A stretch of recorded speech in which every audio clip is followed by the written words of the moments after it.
really depends on what your ultimate aim is. If indeed your ultimate aim is to kill the opposition to evolution, then that kind of fella is exactly what you need.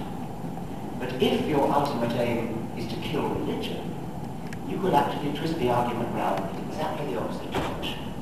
Let the fundies believe that there's a fundamental incompatibility between religion and evolution. I actually think there is. But in any case, that's what their pastors tell them.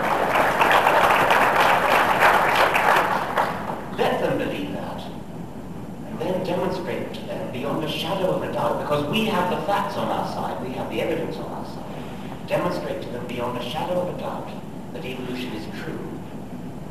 That should be an easy enough task, but the evidence just simply is rock solid. If they've been trained from babyhood to believe that there's an incompatibility between evolution and religion, then what are they left with when we convince them that evolution is true? Well, it's a nice thought, isn't it? I don't know whether it's really. It's at least an interesting reply to the Feather school of thought. Now, I said there were two kinds of Feather, and I'm going to come on to the other kind in a moment. Meanwhile, the Hammer school of thought has, I think, a certain intellectual honesty. We don't dissemble, we don't pretend to religious sympathies, we don't pretend to a respect for religion that is unwarranted.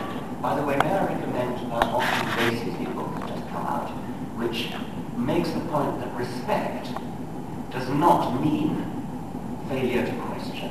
If you want to respect somebody's beliefs, you question their beliefs, you criticize them, you pay them the compliment of questioning their beliefs rather than backing off and saying, oh, because that's your religious belief, I respect it, and I'm not even going to question it.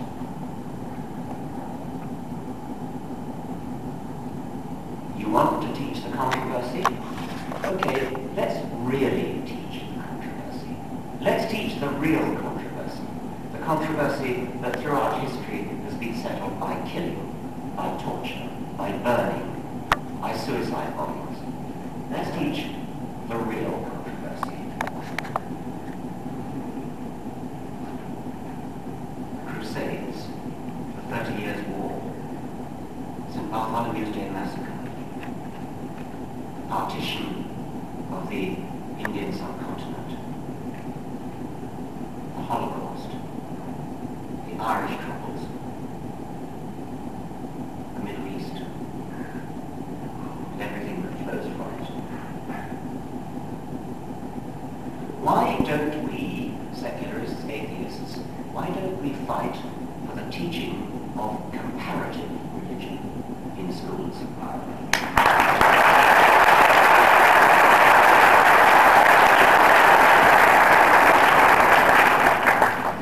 What's interesting about this suggestion is that it raises hackles from opposite ends of the spectrum. The fundies will hate it. On the face of it, it sounds like a pro-religion campaign, but they know perfectly well that it's actually highly seditious, it's highly subversive to religion. And they're actually quite frank about this. My own doubts, my own first doubts were aroused about religion at the age of about 9 by the lesson which came not from school but from my parents, that the Christian religion in which I was brought up was only one of many mutually incompatible belief systems. And religious apologists, as I say, realize this, and it frightens them. The